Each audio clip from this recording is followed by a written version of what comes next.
Hello again, I'm Joanne Ramsden and I'd like to share some more tips for distance learning with our younger learners.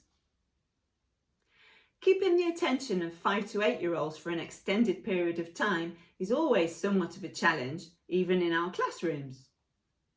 In this new situation, we have the additional complication of environmental distraction. Today, we're going to look at my top 5 tips for managing our class at a distance. My first tip for classroom management is be prepared.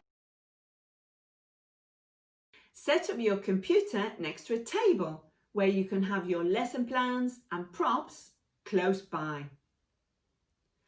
I'm teaching materials in my science classes, so I've got a box next to the table with everything in it.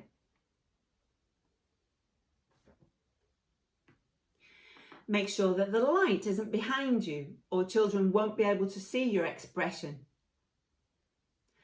As well as having your realia prepared, have all your digital materials open and ready to use. If you use slides for the date and the weather, make sure your slides are open and ready for you to fill in. If you're going to show a video, open it up, ready to share, so that children don't become distracted, waiting for you to search through folders on your computer.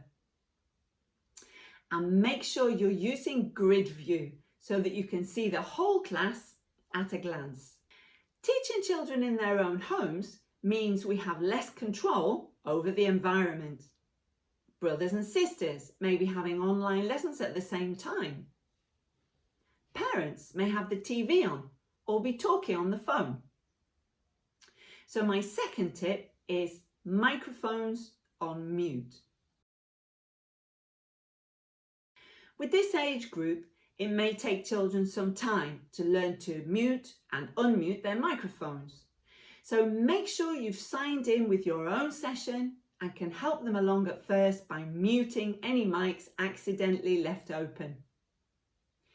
The routine that I've established with my classes is children arrive at the beginning of the session with their microphone on for individual greeting. Once we've said hello, the microphone is muted. To participate in the lesson, they put their hand up. I name them, they unmute their mic to speak. Although it's important for control reasons to have the children's mics on mute, at the end of the session, allow them to put their mics on to say goodbye to you and to each other. Children really appreciate this moment to chat and say goodbye to each other. Just make sure that you turn the volume down as you give the instruction. My third tip is Chatbox off.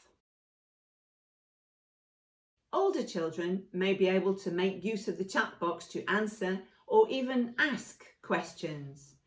But for this age group, it becomes a distraction rather than a useful tool. Instead of typing yes or no into the chat box, encourage them to put their thumbs up or down.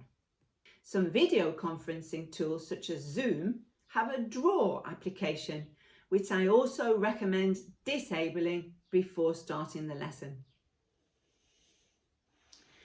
My fourth tip is keep it short.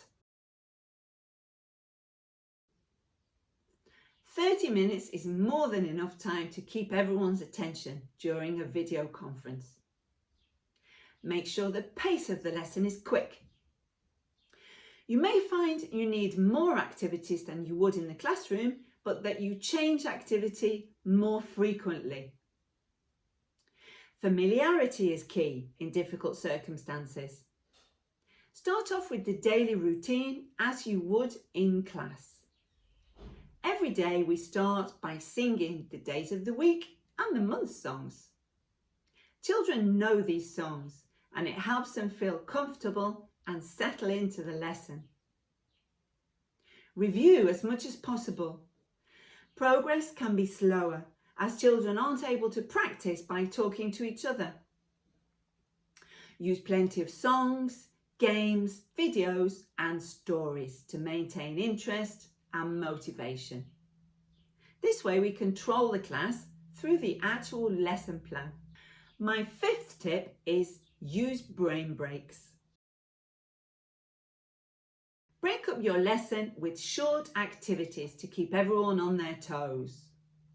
Choose one or two different ones to include in your lesson. Everybody, fly like a bird. Jump like a frog. Don't forget to catch a fly. Include any activities that you may have taught. For example, household tasks. Everybody, make your bed or wash the dishes, water the plants. Include daily routines. Everybody wash your hands. Don't forget the soap. Or if you've taught sporting activities, kick the ball. Did you score a goal? Play basketball. Bounce, bounce, bounce, throw.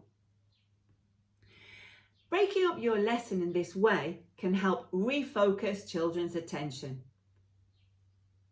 These are my top 5 tips for class management when using video conferencing. But there are other ways of managing the class at a distance. I'd love to hear your ideas.